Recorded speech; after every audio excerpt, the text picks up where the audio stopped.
Telugu story time for kids official.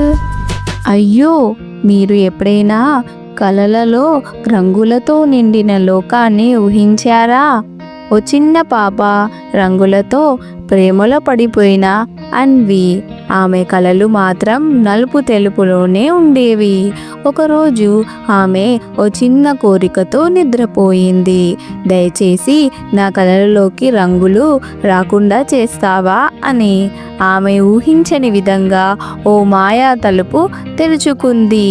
అది ఆమె కలల లోకానికి రహస్య తలుపు. ఎందుకంటే ఈ కథలు రంగులే మాటలే చెబుతాయి.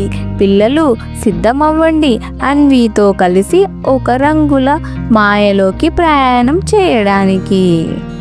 అనగనగా ఒక చిన్న గ్రామంలో అన్వి అనే పాప ఉండేది. ఆమెకు రంగులంటే చాలా ప్రేమ. గోడలు, పుస్తకాలు, బొమ్మలు ఏదైనా రంగులతో నిండిపోయి ఉండాలని ఆమె కల. ప్రతిరోజు పడుకునే ముందు అన్వి ఒక చిన్న పుస్తకాన్ని తెరిచి రంగుల కథలు చదివేది. కానీ ఆమె కలలు ఎప్పుడు నలుపు తెలుపులో ఉండేవి. నా కలలు కూడా రంగులు ఉండాలి అని ఆమె తల్లిదండ్రులకు పలుమార్లు చెప్పేది. ఒక రాత్రి నిద్రలోకి వెళ్ళే ముందు అన్వి తన ఇష్టమైన రంగుల పుస్తకాన్ని గట్టిగా పట్టుకొని, దయచేసి నా కలల లోకానికి రంగులివ్వండి అని కోరుకుంది. నిద్రలో ఆమె ముందు ఒక చీకటి గులాబీ రంగు తలుపు కనిపించింది. గుండ్రటి డిజైన్, చిన్న వర్ణ చిహ్నాలతో తలుపు మీద ఉన్న పదాలు మెరుస్తున్నాయి. రంగుల కలల లోకానికి స్వాగతం అని.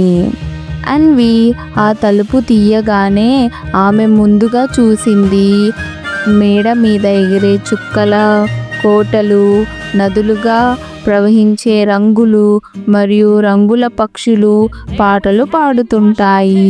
ఆమెను స్వాగతించిన ఒక చిత్రవేణి అనే మాయా పురుగు, మ్యాజికల్ బటర్ఫ్లై.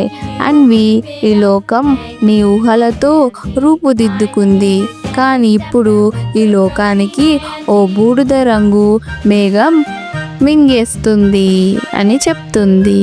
చిత్రవేణి చెప్తుంది, ఈ లోకంలో ప్రతి రంగు నీ మానసిక గుణాలను ప్రతిబింబిస్తుంది. నీవు ధైర్యంగా ఉండాలంటే నీలం వెలుగుతుంది, ప్రేమిస్తే ఎరుపు ప్రకాశిస్తుంది, కానీ నీవు బాధపడితే రంగులు కనపడవు అని. అన్వి గత కొన్ని రోజులుగా తన కలలకు రంగులు రాకపోవడంపై బాధపడుతుంది. అందుకే రంగుల లోకం బలహీనమైపోయింది. అన్వి హృదయంతో నవ్వి, ఈ లోకం నా ఊహ కాదు, నా ఆనందం అని చెప్పిన క్షణం రంగుల వర్షం మొదలైంది. బూడిద మేఘం అంతా కరిగిపోయింది. రంగుల కలలలో లోకం మళ్ళీ జీవించింది. చివరగా చిత్రవేణి అన్విని తన బొమ్మ బుక్ ద్వారా ఇంటికి పంపిస్తుంది. మీరు మళ్ళీ ఎప్పుడైనా రంగుల కోసం ప్రేమతో, సంతోషంతో జీవిస్తే ఈ తలుపులు మళ్ళీ తెరుచుకుంటుంది అని చెప్తుంది. అన్వి కన్నులు తెరిచేసరికి పక్కన ఉన్న బుక్ కాస్త మెరిసే ఉంది. కానీ ఆమె ముఖంలో చిరునవ్వు, ఎందుకంటే ఈసారి ఆమె కల నిండా రంగులతో నిండిపోయి ఉంది. మోరల్ ఆఫ్ ద స్టోరీ, మన కలలకి రంగులు మన మనస్సులో ఉండే ఆనందం, ప్రేమ, ధైర్యంతో వస్తాయి. నిజమైన రంగులు మనలో నుంచే పుడతాయి.